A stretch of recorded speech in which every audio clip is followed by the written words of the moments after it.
Assalamualaikum warahmatullahi wabarakatuh. Waalaikumsalam warahmatullahi wabarakatuh. Bismillah, alhamdulillah. Assalatu wassalamu ala rasulillah. Allahumma subhanaka la ilma lana illa ma 'allamtana innaka antal alimul hakim. Wa tub 'alaina ya maulana innaka antat tawwabur rahim. Amma ba'd. Hadirin muhtaramin, para bapak-bapak, hadirin majelis taklim masail rahimahumullah. Kita bersyukur kepada Allah Subhanahu wa taala atas berbagai macam limpahan taufik inayahnya, sehingga kita bisa bermuajahah, bertatap muka kembali untuk mempelajari ilmunya Gusti Allah yang dibawa Kanjeng Rasulullah sallallahu alaihi wasallam. Semoga dengan mempelajari ilmu-ilmunya Kanjeng Nabi, tauhid kita semakin mantap, pengesaan kita kepada Allah semakin tulen, sehingga kita layak diaku sebagai hambanya Allah, umatnya Rasulullah sallallahu alaihi wasallam. Salawat salam semoga terlimpah kehadirat Kanjeng Rasulullah sallallahu alaihi wasallam. Semoga kita mendapatkan syafaat beliau kelak yaumil qiyamah.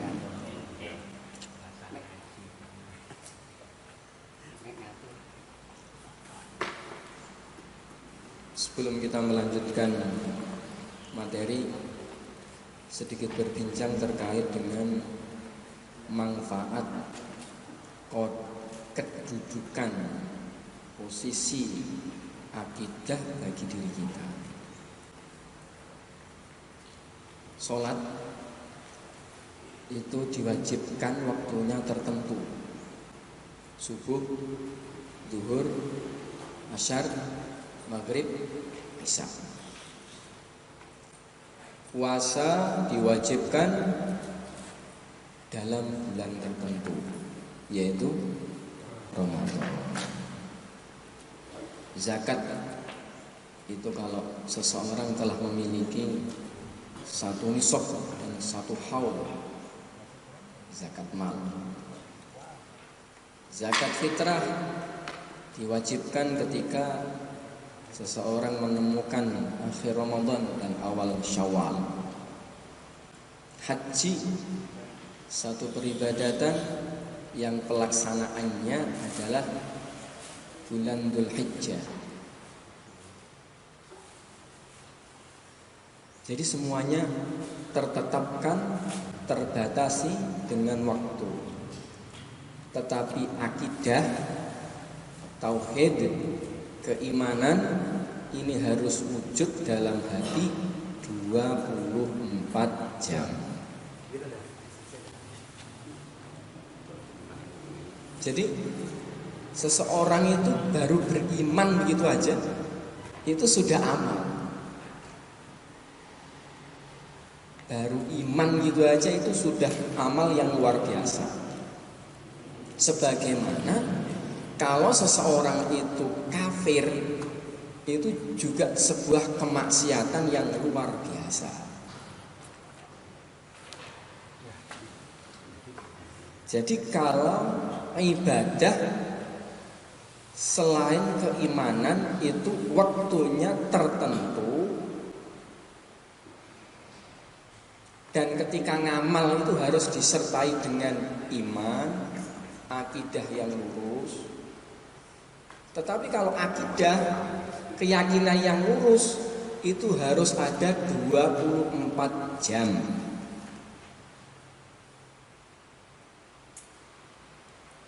Kalau saya maksimalkan, tidur pun harus dengan kondisi akidahnya lurus.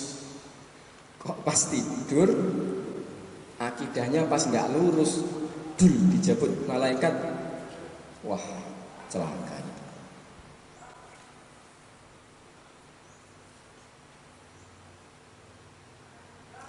awwaluddin ma'rifatullah. Makanya awal mula yang benar-benar harus dipelajari, disungguh-sungguhi itu adalah mengenal Gusti Allah.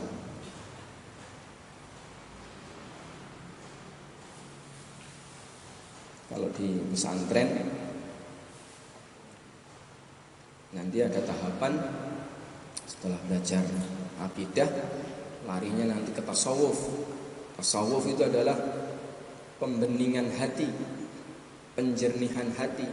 Itu buah dari akidah yang lurus. Semoga nanti kita juga mempelajari kitab-kitab yang semacam itu, insyaallah. Pokoknya kita nikmati aja waktu-waktu sisa-sisa umur kita ini. Ustaz, sisa umur kayaknya ya gimana kalau nggak sisa gitu Pak. Yang lalu kan sudah kita lalui, sekarang kita jalani, tinggal sisanya sedikit. Ya sisanya terserah. Boleh 10 tahun lagi, 20 tahun lagi. Ya kalau seperti saya ini, saya sudah 41, paling ya nggak lama lagi. 200 tahun lagi Ustaz. Tapi kalau Bapak pengen awal monggo langsung. Teman kami udah wafat. Jangan khawatir Pak. Kullu nafsin dha'iqatul maut. Semua yang bernyawa pasti merasakan kematian. Kematian tidak mencari orang yang sakit atau orang yang tua, tapi kematian mencari jatah. Idza jaa ajaluhum la yastakhiruna sa'atan wa la yastaqdimun. Kalau sudah waktunya enggak bisa maju atau mundur walaupun berapa? Sesaat. Klik akhir.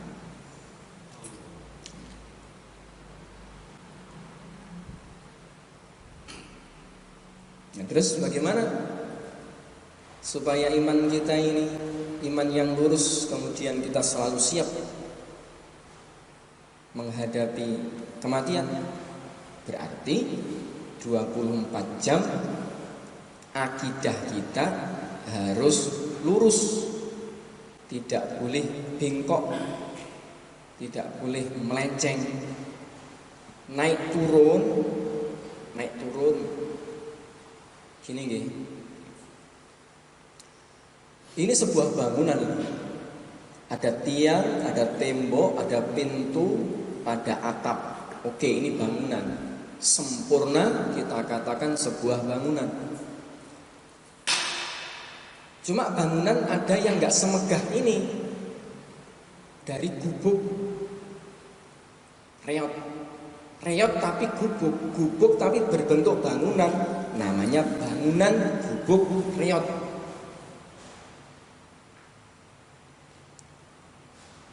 Iman juga begitu. Iman itu ada yang sempurna, ada yang di bawahnya, ada yang reot.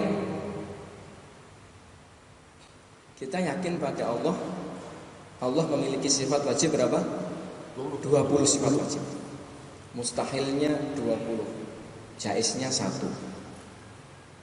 Definisi tentang Allah itu klik udah masuk.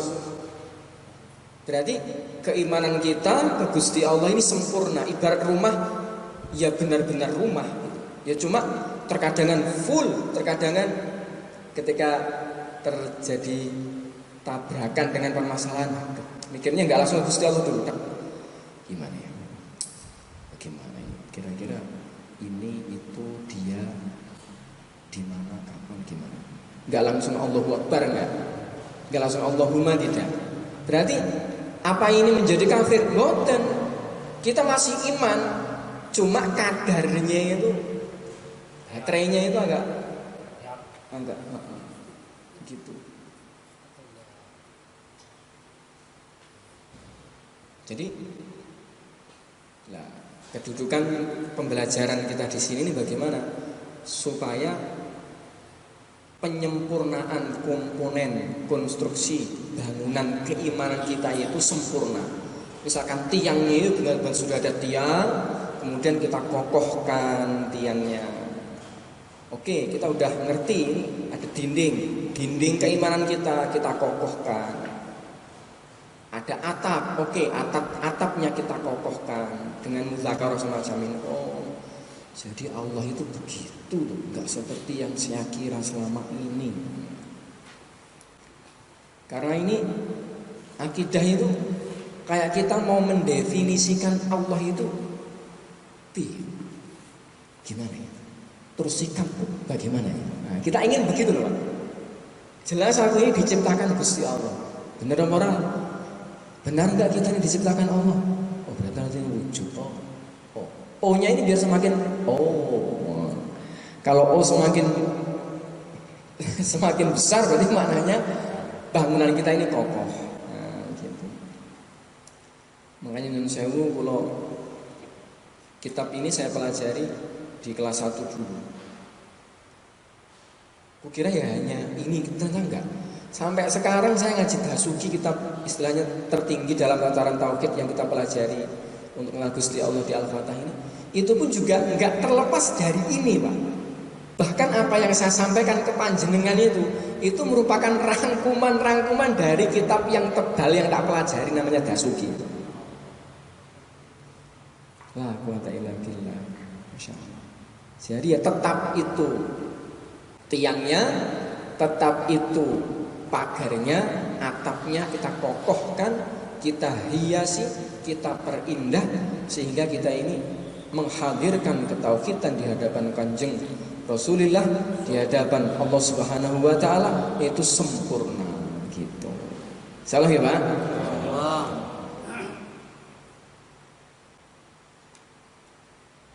Dan ilmu tauhid itu intinya mewahidkan Allah, mengesakan Allah. Kok kalau dalam benak kita, dalam hati keyakinan kita Allah itu enggak wahid, berarti kurang pas. Allah itu walam yakul lahu kufuwan ahad. Allah itu tidak serupa dengan apapun. Kalau kita masih menyerupakan Allah dengan satu hal gitu, itu masih belum. Itu masih ada yang bocor, itu bahaya itu. Jangan. Laisa kamitslihi syai' wa huwas samiul basir. Allah itu enggak sama dengan apapun. Apapun enggak ada yang menyerupai Allah. Nah, terus bagaimana? Ya udah begitu itu.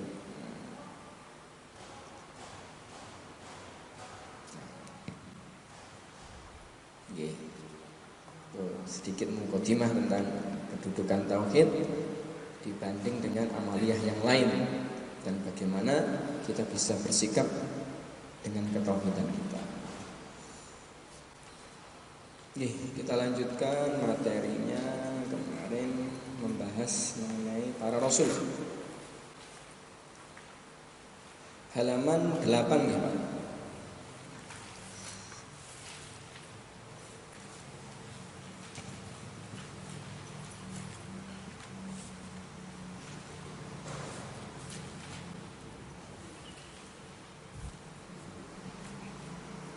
Bismillahirrahmanirrahim. Bab mengetahui nama para rasul sebanyak 25. Tafsilu khamsatin wa ishrina lazim kulla mukallafin fahaqqiq wagtanim. Adapun rincian nama para rasul yang ada 25 itu wajib diketahui bagi setiap orang mukallaf. Diketahui, wajib diketahui. Maka yakinilah dan ambillah keuntungannya. Siapakah mereka itu? Hum Adamun, Idrisun, Nuhun, Huduma, Salih wa Ibrahim kullun muttaba, Lutun wasma'ilu Ishaqun kadza, Yaqubu Yusufu wa Ayyub uhtada Syu'aibu Haruna wa Musa wal Yasa Zulkifli Dawudu Sulaimanut Taba Ilyasu Yunusu Zakaria Yahya Isa wa Taha Khatimun Ghayya Alaihimus salatu wassalamu Wa alihim madamatil ayyam. Ini bagus dihafalkan oleh anak-anak kita. Menghafalkan 25 para nabi rasul menggunakan bait ini. Mereka adalah Nabi Adam, Idris, Nuh, Hud, Soleh, Ibrahim, Lut, Ismail, Ishak, Yakub, Yusuf, Ayyub, Syu'aib, Harun, Musa, Yasa, Zulkifl, Dawud, Sulaiman, Ilyas, Yunus, Zakaria, Yahya, Isa, dan Nabi Muhammad adalah Nabi yang terakhir. Maka tinggalkanlah jalan yang sesat. Semoga rahmat azim dan keselamatan tetap terlimpah kepada para rasul dan keluarganya sampai kekal selama-lamanya. Tidak diperinci seperti itu. Angkanya diurutkan dari Nabi Adam sampai Nabi Muhammad sallallahu alaihi wasallam. Sedangkan para nabi dan rasul yang mempunyai pangkat ulul azmi, maksudnya para nabi yang diberi keistimewaan oleh Allah Ta'ala sebanyak 5 nabi, yaitu Nabi Muhammad SAW, Nabi Ibrahim, Nabi Musa, Nabi Isa, Nabi Nuh. Mereka dikatakan ulul azmi karena mereka memiliki ujian yang menimpa mereka itu berat melebihi yang lainnya, dan mereka teguh, mereka memiliki keteguhan hati, keteguhan sikap dalam menyampaikan ilmu, dalam berdakwah. Maka mereka memiliki satu prestasi yang lebih daripada Nabi Rasul yang lainnya. Ini ada 5 ini. Namanya apa? Ulul azmi minar rusul. Ulul azmi minar rusul. Dan ini untuk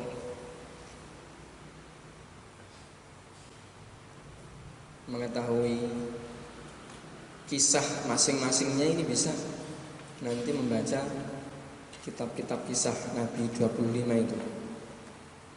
Nanti Pak, dibaca di sini atau dibaca sendiri, Pak? Kalau dibaca di sini harus tebal nanti kitabnya dibaca. Ini aja Pak. Setiap nabi itu kan punya satu peristiwa yang menjadi sejarah. Jadi misalnya Adam itu peristiwa yang masyhur. Saya kira itu aja yang perlu dikisahkan ya. Itu kan diceritakan. Jadi yang bagus. Ngaten nggih, Pak? Nggih. Santai mawon Bapak ini. Ada ceritanya, ada nangisnya, ada semangatnya gitu. Ya, betul. Siap. Nggih. Kita mulai dari Nabi Adam alaihi salatu wassalam.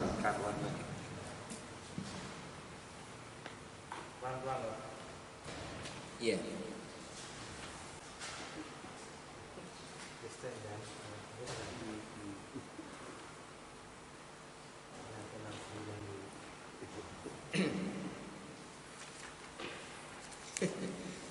Kisah Nabi Adam ini ketika mau diciptakan, dalam Quran Allah mengisahkan supaya kisah ini diantara hikmahnya bisa diambil pelajaran oleh manusia.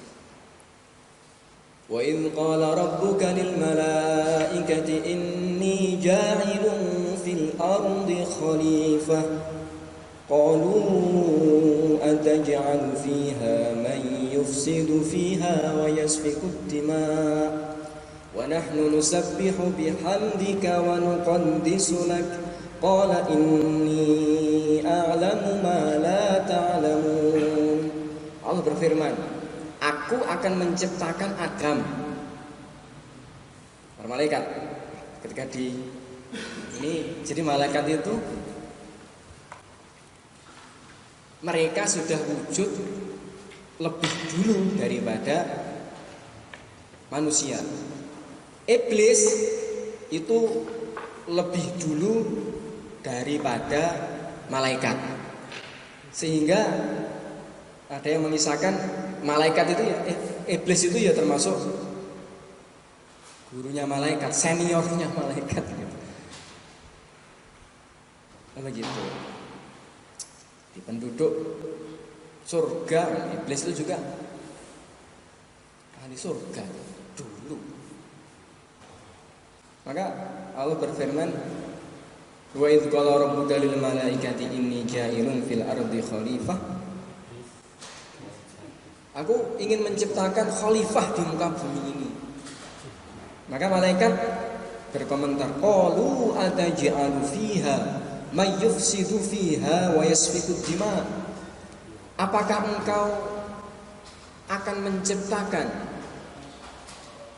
makhluk-makhluk yang akan membuat kerusakan di muka bumi ini? Jadi dalam cerita Israiliyat, sebelum Nabi Adam diturunkan ke muka bumi itu ada satu komunitas Banul Jan namanya. Banul Jan itu ada yang mengatakan itu golongan jin, ada yang mengatakan yang lainnya. Nah itu kerjaannya di muka bumi itu saling menumpahkan darah, musgeger rumah, yasfikud dima, perang sana perang sini. Akhirnya malaikat melihat referensi itu, ataj'alu fiha may yufsidu fiha wa yasfikud dima. Apakah engkau akan menciptakan di atas muka bumi ini orang-orang yang akan merusak dan membuat keonaran, saling menumpahkan darah? Qala inni a'lamu ma la ta'lamun. Oh, aku lebih mengetahui daripada yang engkau ketahui.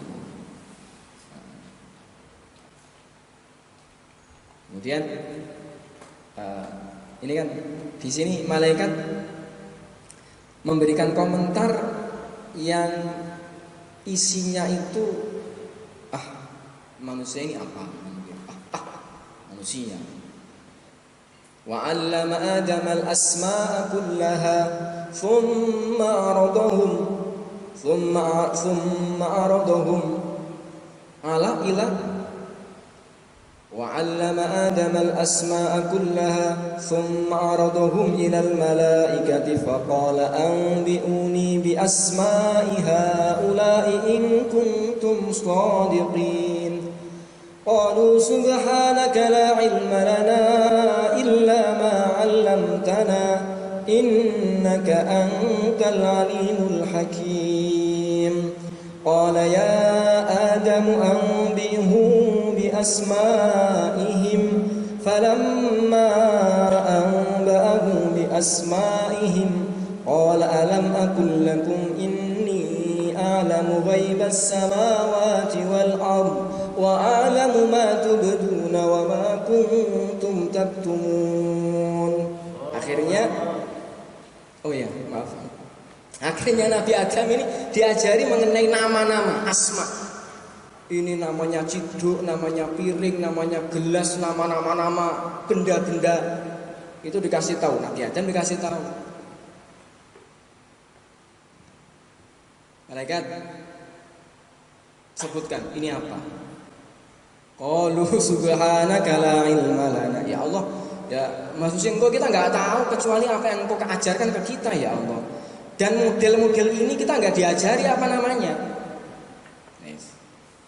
Adam, sebutkan, sampaikan ini namanya piring, ini gelas, ini ciduk, ini apa? Itu sampaikan. Nah, ya toh. Allah mendedahkan kepada para malaikat bahwa para Adam ini adalah jenis manusia yang layak untuk memimpin di muka bumi ini. Gitu. Karena apa? Dia memiliki kelebihan daripada engkau. Nah, setelah itu Allah merintahkan kepada Adam untuk bersujud. Wa in qala rabbuka lil malaikati usjudu li Adam. Wes ayo saiki malaikat iblis sujud. Fasajadu illa iblis. Para malaikat sujud. Malaikat sujud kecuali iblis. Ya, iblis ini gaya. Orangnya sombong. Enggak mau sujud pada Adam. Khalaqtani min nari wa khalaqtahu min tin. Engkau menciptakan aku ya Allah dari api dan Adam dari tanah. Api kok kon sujud pada tanah, enggak mau. Akhirnya diantara hikmahnya karena para malaikat ini mau sujud kepada Nabi Adam, akhirnya malaikat mendapatkan sebuah kemuliaan, menjadi asbab turunnya wahyu kepada para nabi dan rasul. Nah, iblis terlaknat, dikeluarkan dari surga. Nabi Adam wujud. Oke. Sekarang giliran Siti Hawa diciptakan di surga, Pak. Ini masih cerita di surga. Jadi mbah kita ini memiliki cerita yang luar biasa, subhanallah. Di surga sana Siti Hawa itu kalau Nabi Adam diciptakan dari tanah, Siti Hawa diciptakan dari tulang rusuk. Mbah Nabi Adam kiri yang paling bawah. Gitu ceritanya. Bangun tidur, Mbah Nabi Adam tahu Mbah Hawa langsung zut, stromnya itu zut. Kok ya, manusiawi. Jadi memang syahwat itu mulai dari sana juga sudah ada. Surga itu walakum fiha ma tashtahi anfusukum walakum fiha ma tad'un. Surga itu pokoknya ya tempat melampiaskan syahwat. Nah, ketika Nabi Adam bangun, kok ada wanita di sisinya, zut, mau dipegang. Ada suara zut. Ada min ziyadati. Ada suara zutnya kan, karena sudah tenggelam dalam cerita sehingga zutnya bagaimana Pak? Takokno Pak Imron. Mah ya Adam, kata malaikat, hatta tu'ti mahroha. Jangan dulu Adam, jangan dulu. Ente nggak boleh nyentuh Hawa sampai engkau membayar maharnya. Apa maharnya? Sholli ala Muhammad salasa marrah aw asyra marrah. Dalam kitab Qasul Nabiyyin itu. Maharnya engkau baca sholawat kepada Muhammad 10 kali. Sebagian riwayat berapa? 3 kali. Siapa itu Muhammad? Kok disebut-sebut begitu? Oh, dia itu cucumu. Dia Nabi Rasul akhir zaman. Seandainya bukan karena Muhammad, kamu gak diciptakan. Seandainya bukan karena Muhammad, kamu gak diciptakan. Jadi seperti itu kehebatan Kanjeng Rasulullah SAW itu. Masya Allah, luar biasa.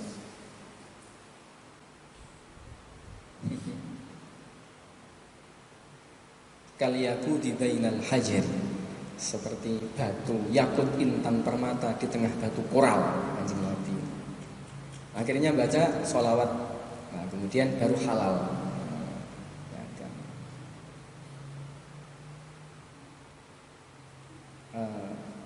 Ditarik ke belakang sedikit. Tadi Allah memerintahkan para nabi, malaikat dan iblis untuk sujud kepada Nabi Adam. Apa enggak syirik? Apa enggak syirik? Nyembah kan harusnya kepada Allah, bagaimana itu? Enggak. Karena nyembahnya bukan karena ta'abbud, nyembah hakiki menuhankan Adam, bukan begitu, tapi karena perintah. Ya, seperti kita kalau di sini mungkin kurang begitu terasa gitu. Tapi kalau pas di Ka'bah sana kita sholat benar-benar di depan Ka'bah nyembah batu seakan-akan, bukan masalah Ka'bah batunya. Fawalli wajhaka syatral masjidil haram. Nyembah sana sebuah perintah. Itu yang menjadikan ketika itu Nabi para malaikat nyembah itu karena taatan lillahi ta'ala. Oke, setelah di surga hidup dengan Hawa. Nah, please datang membujuk kepada Nabi Adam dan Siti Hawa untuk memakan buah yang dilarang, dikatakan buah khuldi karena itu buah itu iblis dalam provokasinya itu menyampaikan, kamu kenapa nggak boleh makan buah ini? Ini karena kalau antum makan buah ini kamu akan kekal, makanya nggak boleh makan buah. Terus ya makan aja biar kamu kekal. Ngoten gini puni itu, masya Allah. Akhirnya Siti Hawa makan, Mbak Nabi Adam makan. Nah, akhirnya gara-gara terjadi pelanggaran dari ketetapan Allah ini menjadi asbab beliau berdua turun di muka bumi ini. Turunnya dalam keadaan tidak berpakaian. Turunnya yaitu dari satu tempat ke tempat yang lain itu berjauhan sampai tahunan, puluhan tahun, ada yang mengatakan ratusan tahun. Ya hidup sendiri. Ketemunya dalam sebuah riwayat itu di padang Arafah. Kenapa dikatakan Arafah? Dikarenakan di sanalah ta'aruf Arafah. Mereka berdua saling bertemu di sana. Dalam sebuah riwayat ada yang mengatakan begitu, bertemunya di sana. Insyaallah setelah itu maka mereka berdua menjalani kehidupan berdua sehingga memiliki putra. Nah, itu cerita mulai Qabil Habil. Insyaallah. Tanya dulu. Nggih, Pak. Kalau bisa dijawab tidak PR. Gini. Pernikahan itu berarti pernikahan antara Hawa dan Nabi Adam itu di surga. Kemudian yang kedua itu saya pernah mendengar bahwa buah khuldi itu adalah suatu kiasan. Jadi bukan berarti buah itu, tetapi buah khuldi itu ada yang mengiaskan bahwa itu adalah laki-laki, bertemunya laki-laki dan perempuan.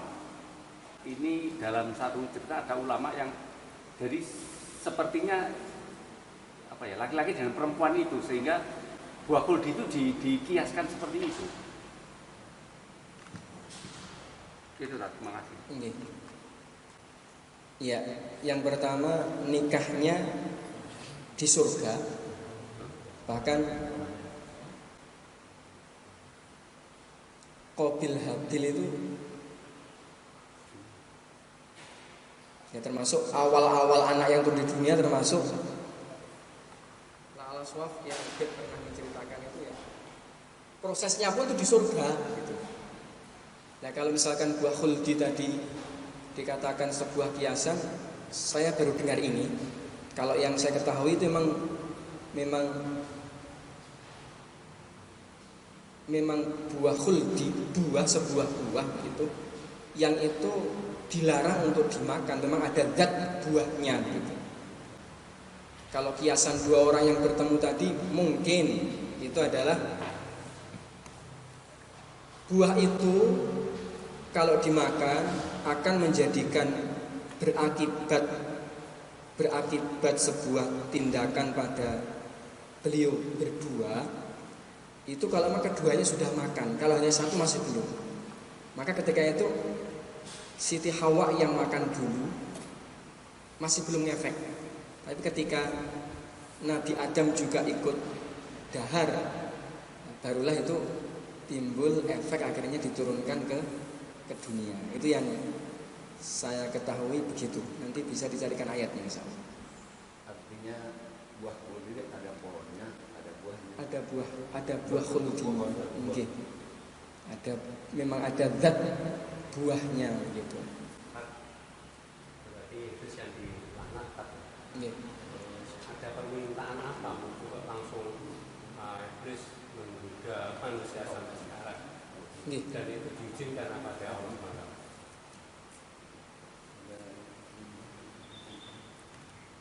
Apa tendensi iblis? Karepnya apa iblis? Apa maksud iblis ketika itu kok menjerumuskan Adam?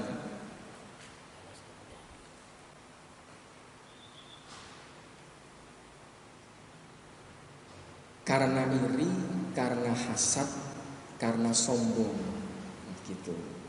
Ketika mulai disuruh sujud kok nggak mau, awas, udah nggak mau sujud. Setelah itu, ini pesaing ini. Dalam sebuah komunitas ini kok yang awal itu aku, malaikat aja santri anak buahku loh. Ini kok ada lagi malah Adam diciptakan akhir dari tanah lagi, suruh sujud lagi. Nah, karena kesombongannya,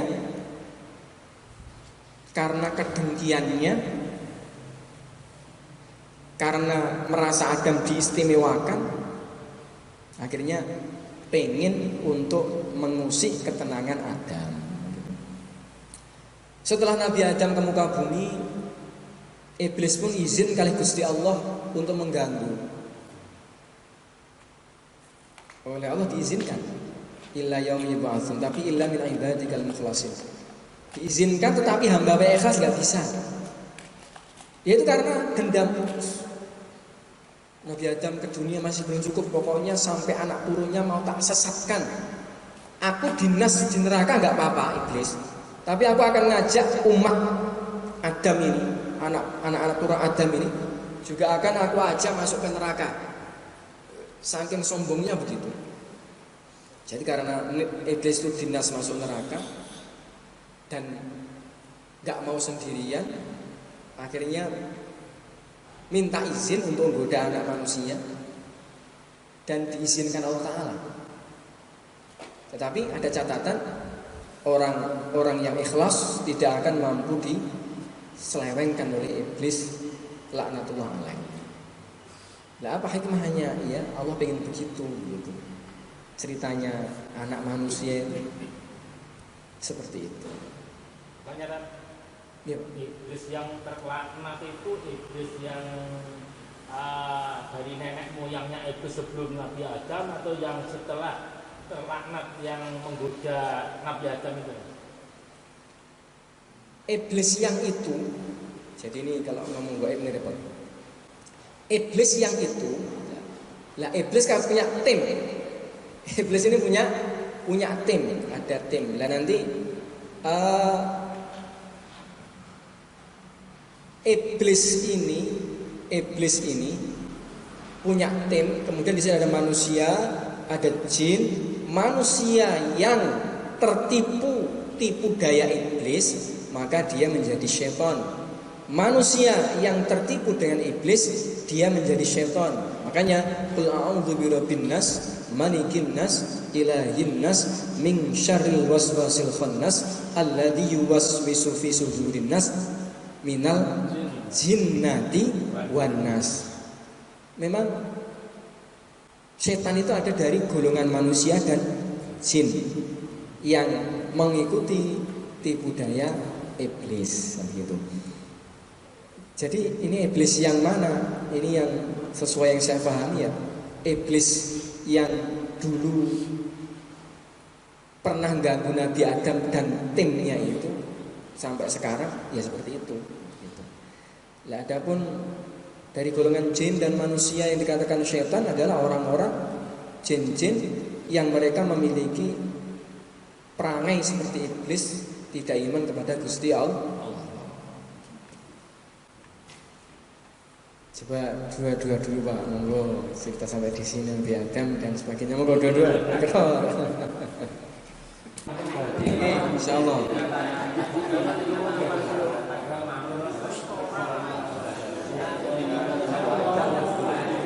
Nggih.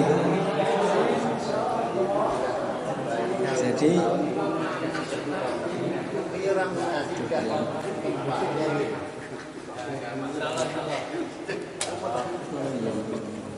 Tak tanya tak. siap. Oleh. Gimana? Tanya apa ini? Ketika Nabi Adam diciptakan dengan Hawa itu kan dua manusia. Terus jumlahnya malaikat dan iblis itu di surga waktu pertama kali itu berapa? Ini harus menghubungi sensus ini, Spenduk ini. Ini cetak CV-nya harus benar. Berapa? 10? La ya'lamuha illahu. Enggak tahu Pak itu. Pokoknya banyak gitu aja. Ini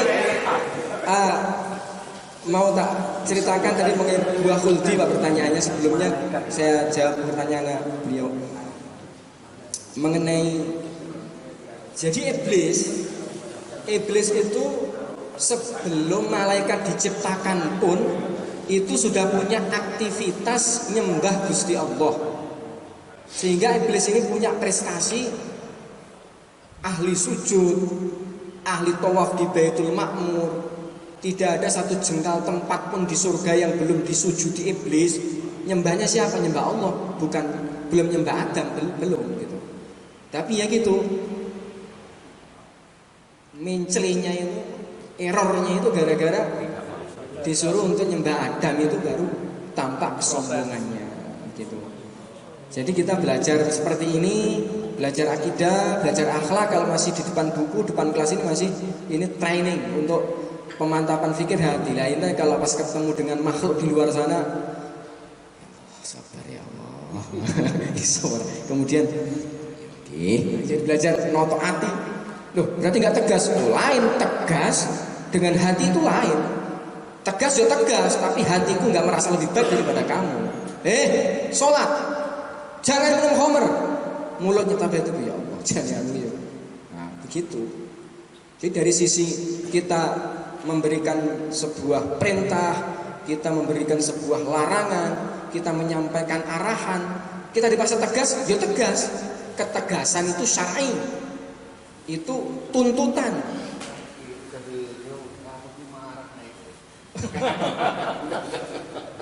Tetapi di hati tetap dia lebih baik daripada aku. Cari sisi positifnya dia. Gitu. Waktu iblis diperintah untuk sujud ke Adam, apakah semua itu membangkang atau sebagian itu saja yang membangkang? Semuanya itu Pak. Jadi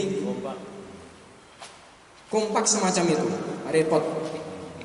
Sehingga maka tadi Pak Mustafa nanya bagaimana itu antara iblis,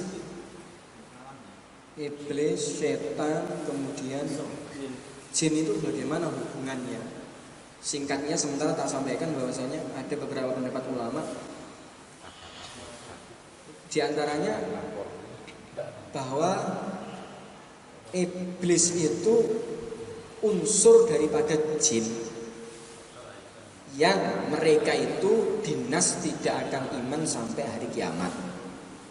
Tetapi kalau golongan jin itu ada jin yang muslim, ada jin yang kafir gitu. Nah, setan itu mana? Ya, setan itu dari golongan jin dan dari golongan manusia. Jadi setan merupakan sifat beling-beling.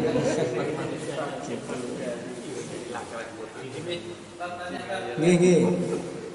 Kembali lagi tadi ketika Nabi Adam, iblis tidak mau sujud dengan Nabi Adam kan? Nggih. Nah ini kan ada masih ada tinggal waktu ketika iblis tidak mau sujud kepada Nabi Adam sama Ibu Hawa kan belum makan kan buah khuldi kan. Nah, kedudukannya iblis ini di surga atau sudah dikeluarkan dari surga? Masih di surga, Pak.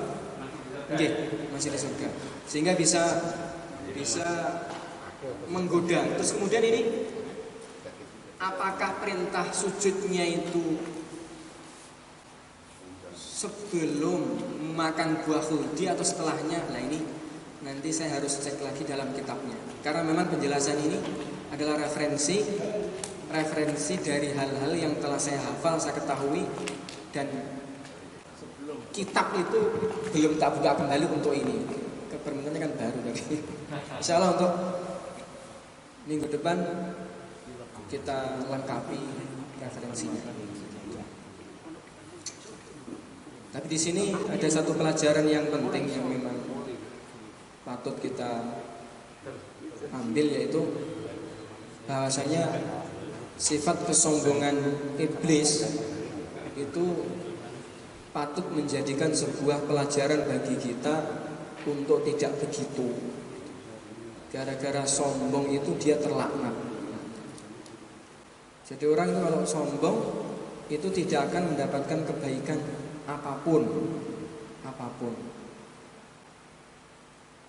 Dilihat nggak enak, misalkan berbicaranya didengarkan juga nggak enak, bersikap pun sikapnya dilihat tidak enak, dirasakan pun nggak enak, bayangkan dia pun tuh nggak enak kalau orang sombong. Jadi auranya itu aura budak gitu loh Pak.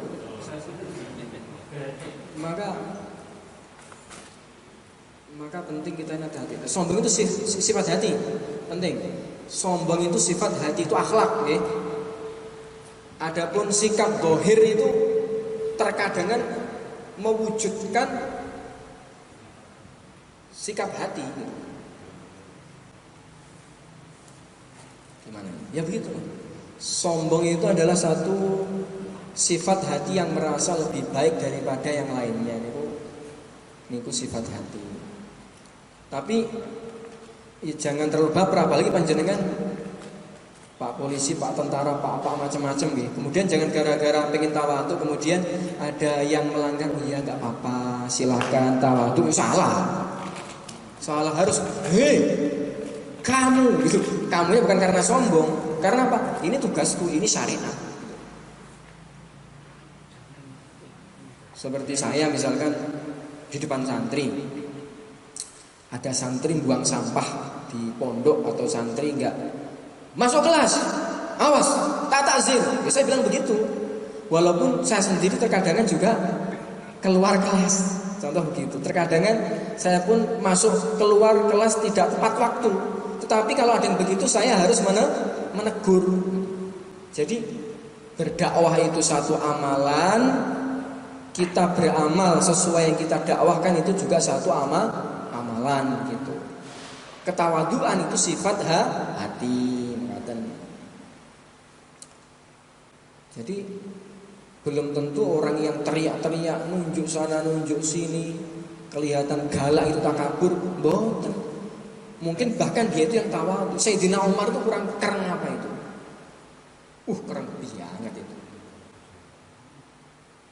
Tapi kalau sudah marah, ya Umar, ittaqillah, langsung duduk. Takwalah kepada Allah itu langsung. Dengar asma Allah itu langsung duduk. Wa idza dzukirallahu wajilat qulubuhum. Kalau sudah disebut nama Allah itu gentar. Nah, itu Sayyidina Umar begitu.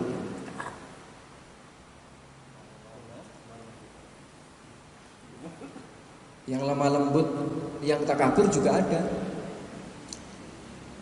Yang lemah lembut, takabur juga ada. Kalau melihat temannya tampil, dia sepertinya diam. Masya Allah.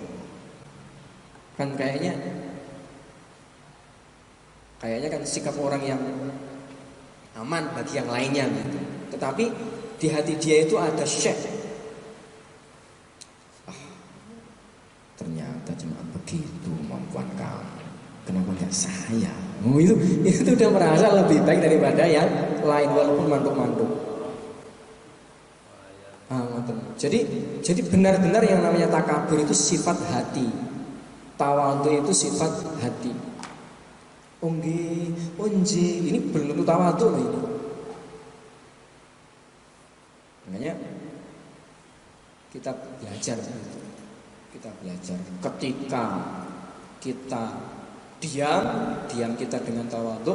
Ketika kita bersikap, sikap kita dengan tawadhu.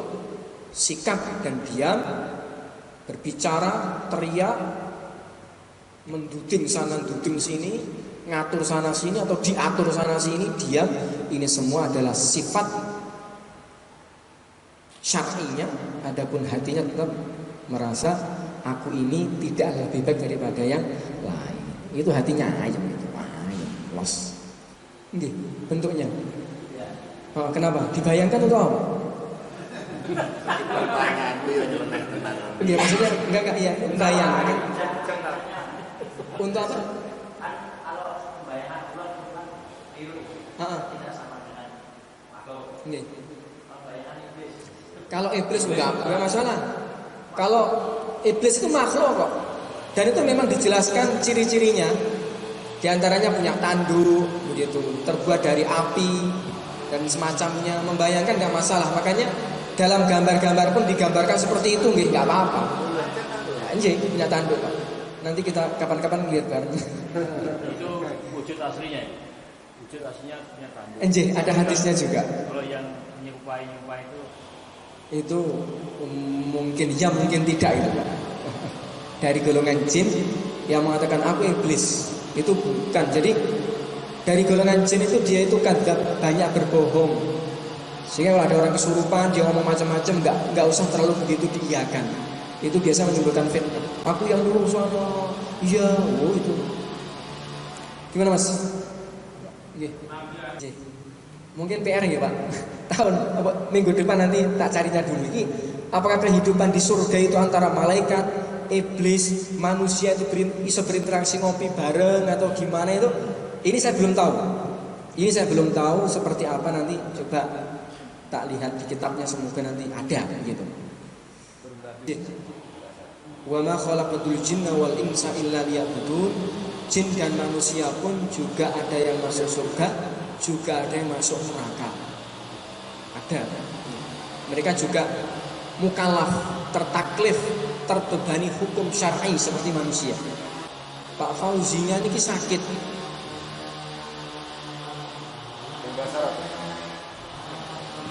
Untuk mudin gitu. Kalau untuk bahasa Arabnya itu bismillah Ustaz. Iya, harusnya kan jadwalnya hari ini. Nggih. Nggih. Kalau hari Ahad bisa Pak. Bismillah yang ditata Awalnya putusannya Sabtu. Lalu yang ini laporkan tapi misalnya hari Minggu. Kalau hari Minggu bisa Pak. Nggih. Bismillah. Karena udah disiapkan pemesan kambing Ustaz. Iya. Iya. Iya. kalau memungkinkan. Ini artinya tidak ada masalah. Sesuai yang Oke. Insyaallah. Ini Pak Ustaz Haris. Ini programnya dicanangkan nggak ada asar ya? Untuk yang dia kan biasanya kan dua pelajaran. Nggih. Kemudian karena tambah bahasa Arab jadi asar lanjut. Oke. Nggih, begini, Allahumma shalli ala sayyidina Muhammad sallallahu alaihi. Coba baca Fatihah dulu, Pak. Al-Fatihah.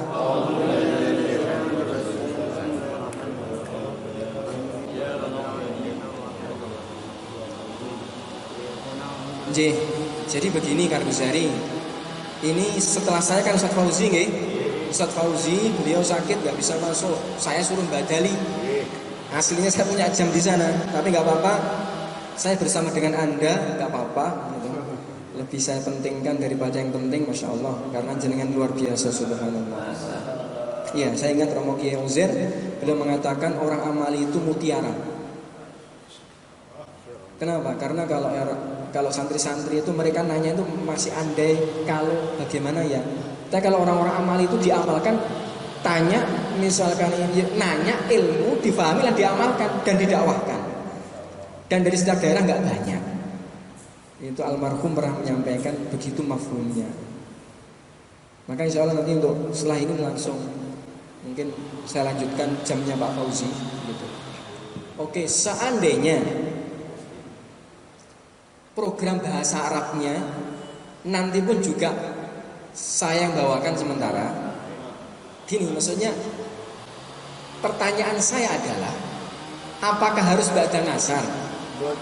Seandainya nanti sebelum jam 4 itu kita bagi 2 sesi. Fikihnya dapat, kemudian terus setelah itu bahasa Arab. Begitu gimana Pak? Nah, ngeten nggih. Mufakat? Sekarang khidmat dulu, silakan. Khidmat sekarang atau nanti nih? Enggak Pak. Iya Pak. Sekarang apa? Masih kenyang. Apa? Iya sekarang. Dan maksudnya mau khidmat sekarang atau nanti habis pelajaran jam 4? Nanti aja saat habis jam 4 aja. Siap. Oke, sekarang break dulu. Rebah-rebah saya tak wudhu Pak. Oke. Saya tak sambil menghubungi tempat tak suruh gantikan jam.